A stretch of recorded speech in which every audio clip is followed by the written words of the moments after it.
Astarion was miserable. The scintillating scent of blood around the campfire had almost been more than he could bear, especially with the pounding in his skull, just behind his eye. His urge for a last meal, to gorge himself one last time on sweet blood filled with thoughts, with fear and hope and regret and self-preservation, burned like coals in his hollow belly. But he had to resist. He could resist. He'd done it before. He'd done it for 200 years. You did it because you had to. And I have to now. If it's not the worm and I kill them all, then I'm finished. I told them they could trust me. Can they? And so, he had left early to hunt. He'd only caught a few rabbits, which did almost nothing to slake the gnawing hunger, and didn't touch the throbbing in his skull at all. He was growing weaker. The strength of Simon's blood was beginning to fade. He craved it again. Just another drop, another mouthful, always again, always more. Astarion found a hollowed space beneath a thicket and peered inside. It smelled of wild boar, but it was cold, abandoned. It was dark. It was sheltered. It was away from the others, away from any who might try to put him out of his misery. His eyes burned as he curled up in the dried pine needles, his whole body aching. So this was freedom. Going to bed hungry in the dirt and hay, just like in the kennels. Just dying differently. It wasn't even his choice how to go. The mind flayers set him free from one master only to shackle him to another, to this damned worm. How could it be an even more capricious master? Pathetic. Astarion's eyes snapped open and he shot out of his hiding place like a gnomish rocket. No, not him. This is the real you, isn't it, boy? Lying in the dirt like an animal. You can't hide your nature from your creator. Will you let them all see the real you? Master's voice echoed, sourceless through the shadows around him, seeping inside, bone deep. Astarion's heart fluttered weakly, desperately in his chest as his empty stomach churned with adrenaline. Gleaming red eyes emerged from the forest as the dark, towering figure of Cazador loomed out of the gloomy wood, staff in hand, his thin lips twisted into a sadistic grin. They will. They'll see you, the sniveling little boy you are, begging for scraps, desperate for his master to save him again. How many times have I saved you from death, you ungrateful child? No. Master, please. Astarion begged softly, his mouth dry, eyes wide with fear. Spare me, he whimpered, sinking to his knees as he had done for centuries. That's right. Beg, he ordered. I decide whether you live or die, no one else. You are mine, no matter how rebellious and disobedient. You will always belong to me. Not that pretty noble you've been carousing with, not those tentacled freaks. Me, he growled. You will Come home, and perhaps you will be forgiven for your absence. Dost thou remember thy commandments?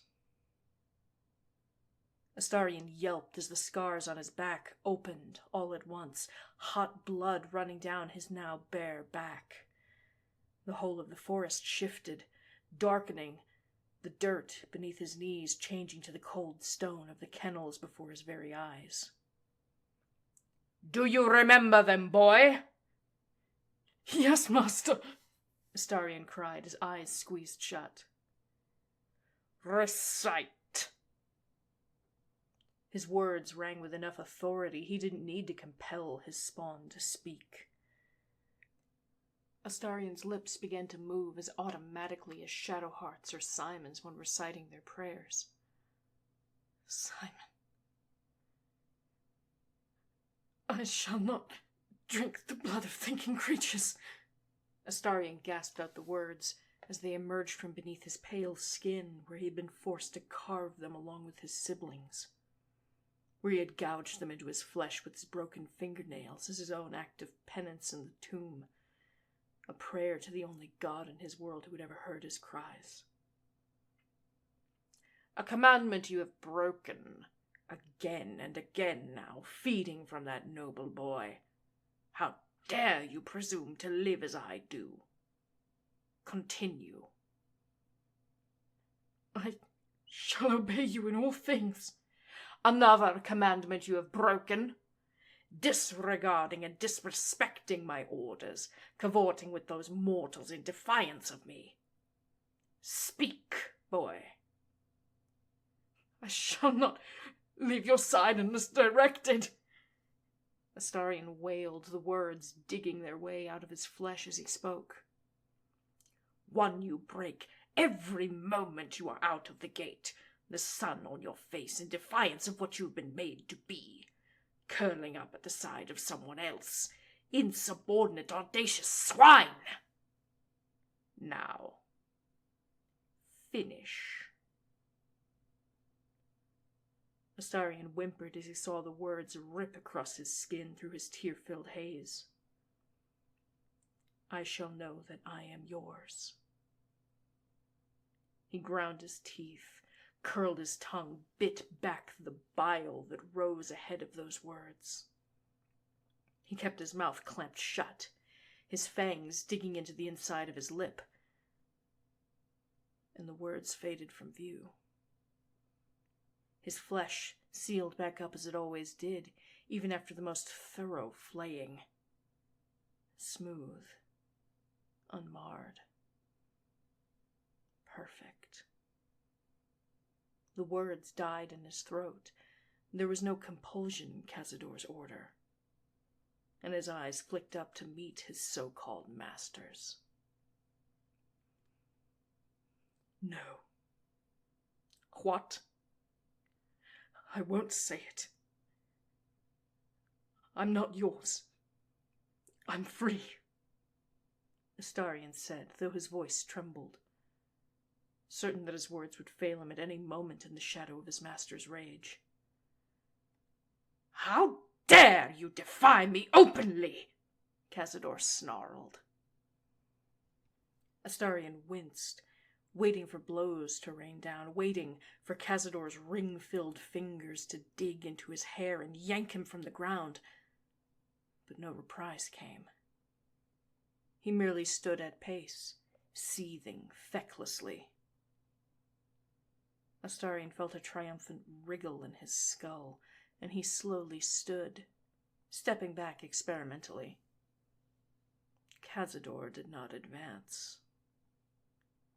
You think that boy and your worms will protect you from me?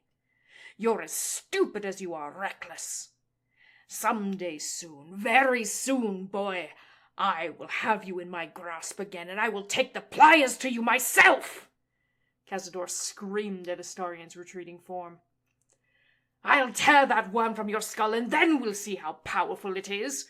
Go on, run as far and as fast as you like. I will have you back. I always do. You always come crawling back to to me. You are mine, Astarion, forever!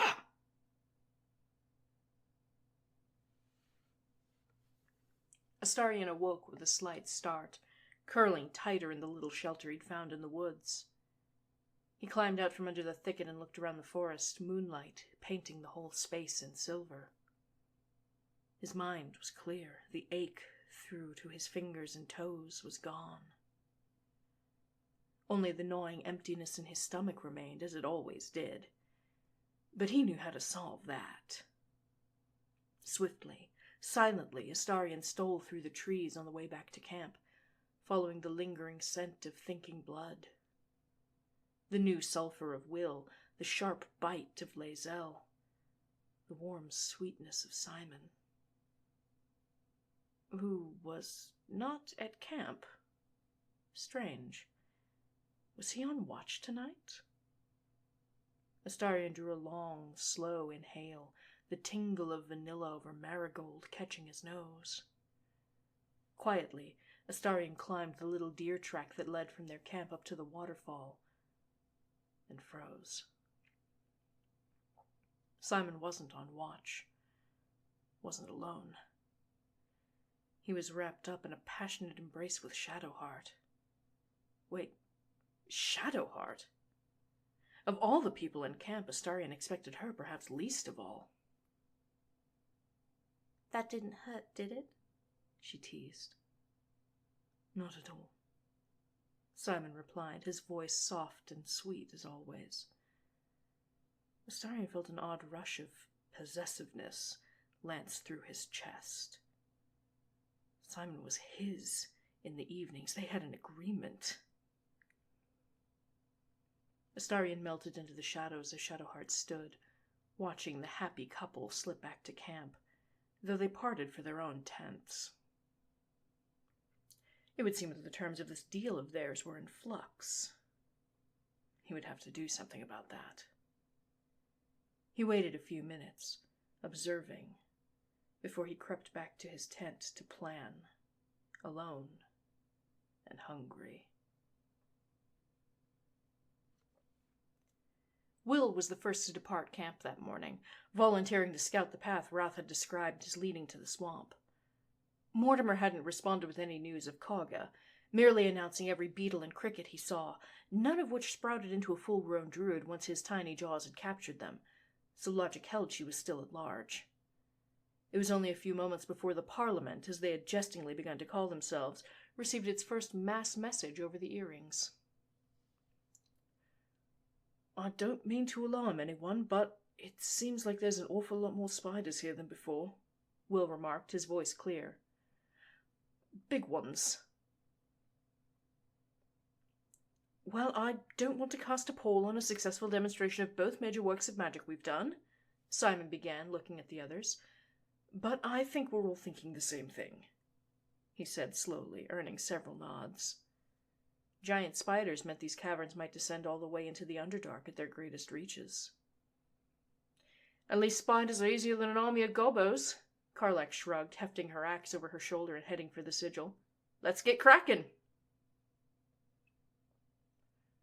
While Will had said there were an awful lot more than before, he hadn't properly explained the magnitude. As they each stepped through the sigil, they found themselves surrounded by sticky new cobwebs, already filling with the many flies that had been attracted by the charred corpses. The whole space was disturbingly alive. Dewdrops slid along the silk threads like pearls as spiders climbed out to tie their prey fast. More worrying still was the enormous web stretching from the well Shadowheart and Will had climbed down the morning before. "Right, so is this a now problem or a later problem?" Karlak asked. She jumped slightly as one web brushed her shoulder, the spider silk catching fire like flash paper in a charlatan's stage show and dispelling the tiny drops of morning dew. "Well, it can't be much of a later problem," Simon replied. "Some of these spiders can grow large enough to eat a full-grown man. They'll be hell for the refugees." "Uh-oh. Now problem, Will hissed. "Why, what is it?" "I don't think it's just a giant spider nest. It's a phase spider nest," Will said grimly. What makes you think that? Karlak asked. I just watched one disappear right before my eyes.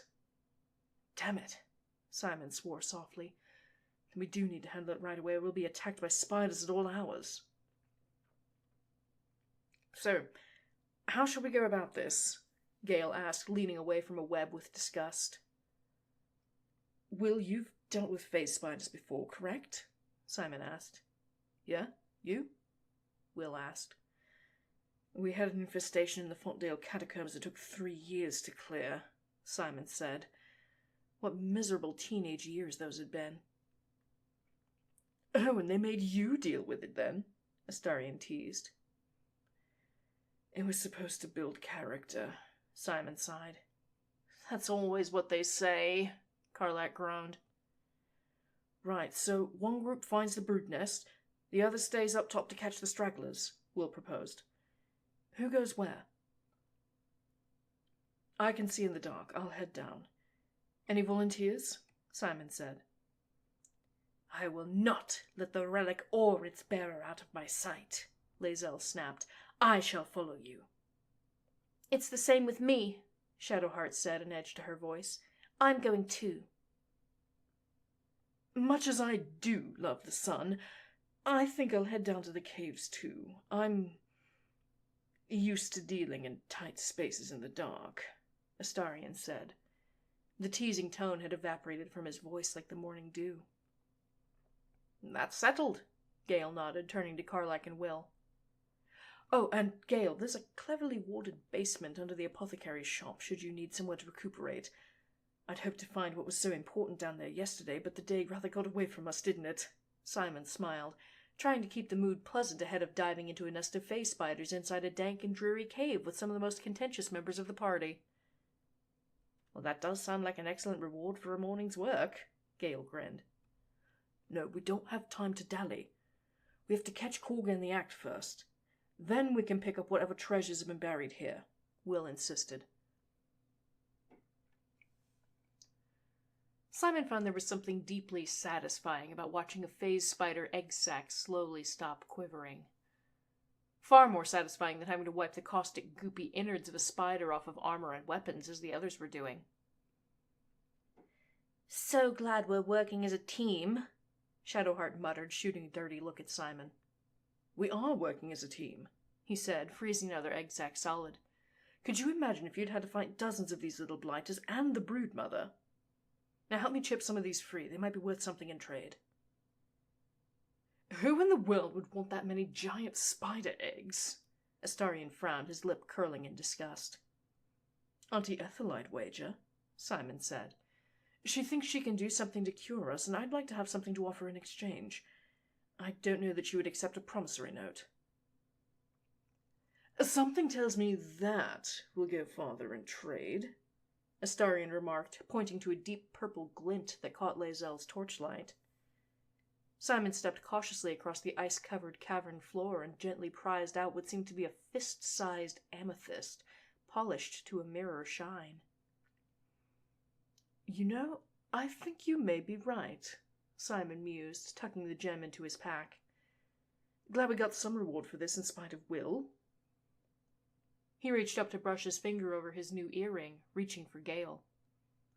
How are you all doing up there? Excellent. Karlak is really giving these spiders what for. I'm a little terrified, to be honest. We've taken out the broodmother and all the egg sacs we can find, Simon replied. It should just be clean-up on our way out. Make sure everyone's ready to move on. Aye, aye, Captain. Ooh, these are entirely too much fun. All right, that's one problem down, for the most part, Simon remarked, peering down into a pit which seemed to descend endlessly. No doubt a sinkhole to the Underdark. Also, undoubtedly, where most of the water from the flood had drained to. This is certainly not a place I'd like to settle without a strong-standing militia. But for now, let's get a move on before any other phase spiders decide to make use of the now empty nest. A touch of a torch from Karlak's fingertips had been enough to clear the freshly laid webs that had been woven on the surface since the day before, but the webbing left by the phase spiders was made of somewhat tougher stuff. It had its advantages, huge sheets of silk stretched across chasms and gaps, parchment thin but strong as steel. In many ways it had been more convenient than using their own ropes and pythons to make their way around. In others, however... "Tskva!" Lae'zel spat, her leg caught once again in the sticky webbing. "Not again!" "Watch where you're going and you won't get stuck so much," Shadowheart chided, crouching to help free Lae'zel's foot. "Oh, bloody hells!" Shadowheart snapped as she tried to stand. Simon and Astarion watched from the far side of the web bridge with looks of pity, the girl's heavy armor weighing them down on the way out just as much as it had on the way in. "You were gone all night," Astarion remarked, the sound of struggle and muttered swearing echoing around them. "Did you enjoy your evening?" Yes, it was fine," Simon replied, his thoughts drifting to that rocky outcropping by the waterfall. The wine had been vastly improved by the company, that much was certain, along with not sprouting tentacles. And that dream. Rato Istorvir. "Glad to hear it. I do hope that next time you're planning a nocturnal excursion, you'll let me know ahead of time, so I'm not making plans and then getting stood up." Simon frowned, looking over at Astarion. "Plans?" Astarion's gaze flicked down to Simon's neck, and Simon could feel his stomach churn as the copper finally dropped. Oh, gods, Astarion, I'm so sorry." "It's all right. It's a lot to ask, I know. I just don't like it when people make promises they don't intend to keep," he said, turning away in a show of disapproval. "You make promises you blatantly intend to break all the time." "Fine, I don't like it when people make promises to me they don't intend to keep," he said, pouting a little bit at being called to the floor. "And I didn't mean to skip out on dinner, as it were," Simon continued. "Please, let me make it up to you." Astarion raised a brow. "How so?" Simon reached up for his collar, fiddling with the fabric for a moment before it began to come loose. Astarion's brows rose in surprise, and his eyes darkened with hunger. At the sound of Shadowheart and Lae'zel's armor finally clanking closer, however, Simon dropped his hand. Astarion reeled himself back skillfully, as always, running his tongue over his fangs. If Simon was this willing... "Perhaps we should split up to clear out, and take care of any stragglers left over," Astarion reasoned aloud as their remaining companions came into sight. "Don't run off too far. Last thing I want to do is lug both of your shriveled, desiccated corpses back to Withers and try to explain how I let you both get eaten by spiders after everything was said and done," Shadowheart said, her braids swinging. "One, I think he'd understand, but two?" "Aren't you sweet, trying to think up an explanation for such a scenario?" Astarion smirked before pointing to his new earring, catching what little light was present. "We have these for a reason, darling. If anything horrible happens, just ask Gale to teleport us or tell Karlak to come pick us up. I don't think being a little charred on top of emptied of our juices will be a terrible burden for Withers to fix." "I think what Shadowheart means is she wants us to be careful is all," Simon said with an embarrassed smile. "No need for us to get worked up over a miscommunication." "Thank you, Simon," Shadowheart said. "There's plenty down here to get worked up about already." "Chuck! Why do you elves never speak plainly?" Lae'zel frowned. "You must translate even among yourselves." "Will you two be all right?" Simon asked. "We are more than capable," Lae'zel growled. "Will you not kill one another?" Shadowheart looked at Lae'zel and then back to Simon. "I make no promises." "Ah, honesty at last. I shall defend myself if I must," Lae'zel stated. "Excellent. Please do not antagonize each other.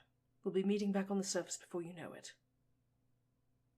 "Ta-ta, darlings," Astarion grinned. turning with a touch more drama than the situation strictly called for.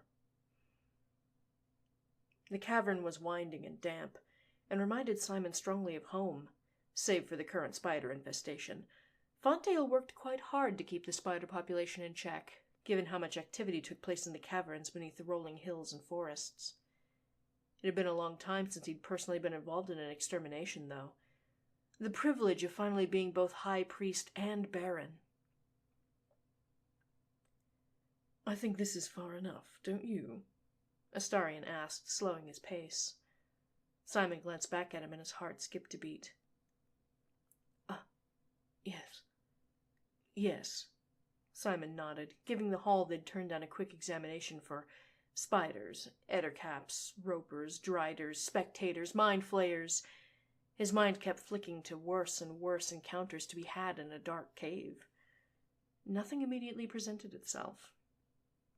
No. The only thing he had to worry about was the vampire spawn next to him.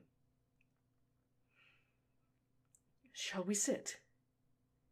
Simon gestured to a small crevice in the rock wall as if privacy were a concern in such a place, where he gingerly sat and attempted to get comfortable. He shifted again and again, tucking and untucking his legs from beneath himself, leaning back against the cavern wall before squirming and turning from the spot again. "Relax," Astarion instructed with a whisper. "This is hardly our first time doing this." "I know," Simon replied quickly, his cheeks warm in the dark. "It's just... well, we've never handled the matter like this before," he murmured, reaching up to loosen his robes and unbutton his shirt collar. He'd never undressed specifically for this act. To feed.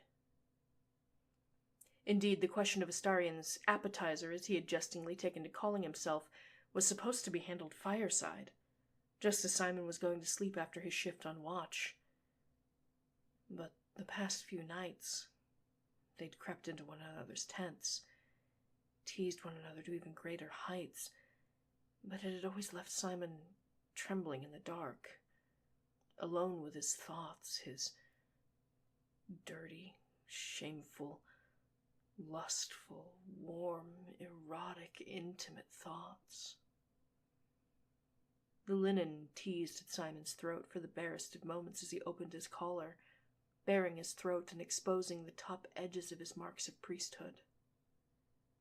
He drew a breath as Astarion knelt down in front of him, straddling his legs and holding himself just above Simon's lap. Astarion could smell it again, hints of salt and willow beneath the scent of the magic he and Gale used to launder their clothes. And he knew what he would see if he looked down, if he continued parting Simon's robe just the barest hint more and let them fall aside from his waist.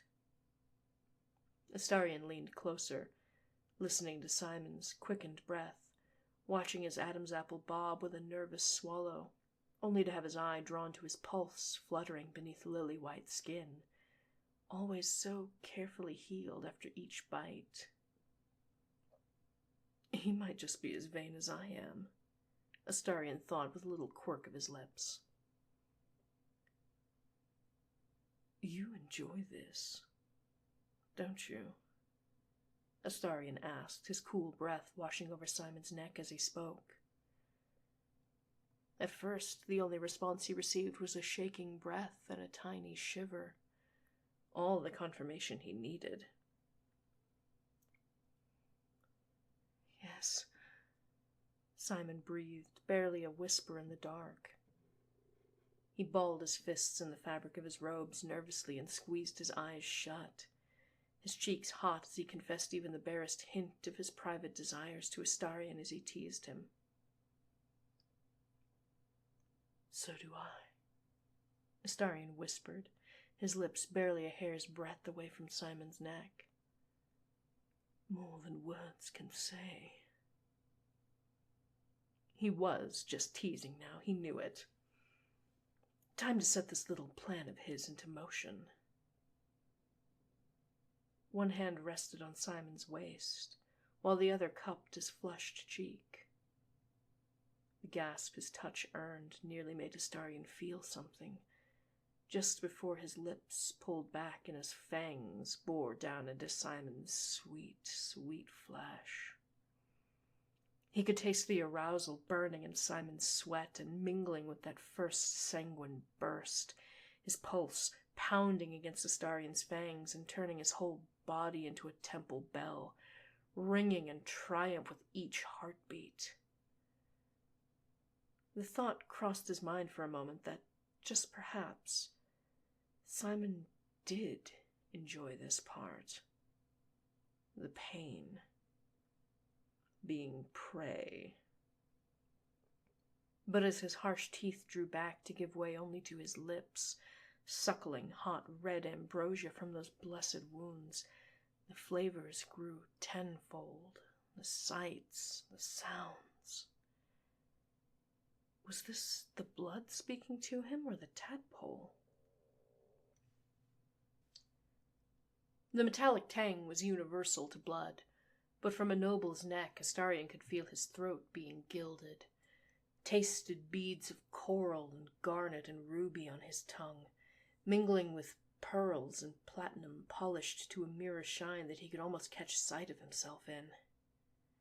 He could hear a wine glass being struck to call for a toast, smell the richness of a roasted swan, and delighted in the sight of little flakes of the gold leaf affixed to its bill coming free and gently fluttering across the table as the rising steam of soups and fresh meat pies and roasted apples caught the slowly loosening edges of the foil, the sort of supper he'd always aspired to receive an invitation to before the grotesque had come to reign, all brought to life in the dark hollow of his mouth, in the suckle of blood from one raised on such finery. And in among the heady spices and courtly laughter, a gentle waft of rosewater, the touch of fingers calloused by lute strings, the crystal-like tinkling of laughter poured directly into his mouth, filling his belly with red-hot fire that leaped into his chest, spread to his fingertips, burned bright in his loins. The hunger in Simon's blood was matched only by his own, curling out of his still heart like rime, piercing that sanguine pleasure and drawing it into him. Astarion could feel himself growing, expanding, filling space forbidden to him for centuries, becoming the tempted and tempter alike. Needful whimpers vibrated against cold lips, caressing warm skin, teasing the blood from Simon just as his grasp teased sound from his throat. A soft tone left Astarion as well as his body tuned to Simon's like a violin string, moaning in unison as he was allowed to drink his fill. It was heavenly, he had to admit. What a decadent little nobleman. And for once, this prey was all his. Astarion slowly lowered himself into Simon's lap in an echo of the man he'd tasted in his memory, his arm curling around his waist and his fingers carding into black hair as he cradled Simon's head like a lover. And this time, he didn't shy away. The flavors changed. He wasn't seeing the beautiful, decadent interior of his lordly manor anymore, but the alleyway next to a tavern where his hair was yanked as another man groped him and sucked hungrily at his lily-white flesh. A gentleman's club in the upper city where a patriarch chuckled teasingly in his ear. "I won't tell your wife if you don't tell mine." The sound of a few coins being tossed on the nightstand as a stranger left him in a room at an inn, his own face and profile on the coins looking sidelong at him in disappointment. Each tantalizing memory was whisked away as soon as the shame began to creep in, forced down as Simon relaxed into his touch, the desire in his blood as intoxicating and sweet as a fine Tokai.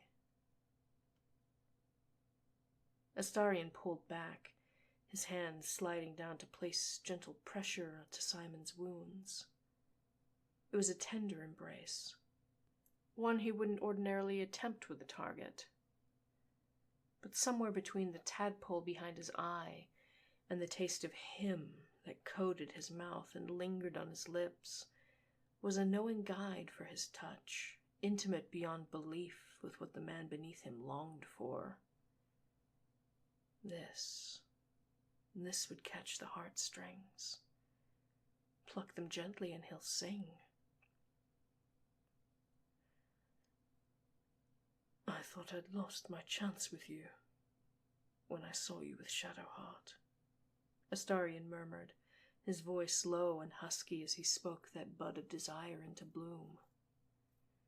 He watched a bead of sweat trickle down Simon's neck to mingle with a rivulet of blood that had escaped his long fingers, prescient of the shudder about to run down his spine as he gently brushed his crimson-stained fingertips across Simon's jaw, ghosting a touch against his ear, that most tender flesh of an elf. You haven't. Simon's trembling whisper shook the air of their little crevice in the rocks with promise, tender hope, yet afraid to be spoken. His voice was higher, soft, delicate, a tone he'd only ever heard Simon use with him. Astarion felt like he was peering behind a mask, but whether the mask had slipped free or was being lifted, he couldn't say. Oh, how he would sing. He knew he could make Simon forget his shame, forget his temple's disapproval. You did strike me as the type to prefer the company of men. Something in how your gaze lingers. Astarion smirked, deftly avoiding mentioning the matter of the evidence he was currently sitting on. Why don't we take an evening to ourselves? Get away from camp. Get some privacy. I can see you're a very private man, he added, shifting his weight ever so slightly against Simon's hips. I know somewhere quiet, somewhere intimate, somewhere two men can indulge in one another without shame. He positively purred into Simon's ear. Consider it a proper thank you for these gifts you keep giving me. Simon's tongue felt sluggish and his head heavy as he leaned into Astarion, his cool skin a welcome reprieve from his own heat. The very touch of the man was setting him ablaze, burning him up so rapturously. Please, he slurred, his hands sliding up Astarion's back, his long fingers splaying over leather armor, each trembling touch a prayer for softer skin. Astarion turned his head just so, his cheek brushing Simon's as he caught the younger man's lips with his own. Astarion had seen how he'd kissed Shadowheart the night before. Not chastely, but proper, if there was a word for it. He could hardly believe this was the same man kissing him now, his heated lips parting to accept his own iron, his tongue darting up to meet Astarion's as if he, too, were a slave to sanguine hunger. Simon let out a soft whimper as he clung tightly to Astarion, his head spinning, heart pounding. All too soon, it was over. Astarion's blood-flavored lips pulled away, and for one long, exquisite moment, Astarion saw Simon's pure desire in his parted lips and fluttering dark lashes. When the time is right, I'll come for you. Astarion breathed into his ear, a slight curl to his lip. The double entendre might have been obvious, yes, but the blood currently wasn't between Simon's ears. Until then, lover, he whispered, rising from his place and gently running his blood-stained fingers across his lips, teasing Simon with one last image as he stood above him. Powerful, decadent, and smelling of scattered golden willow leaves.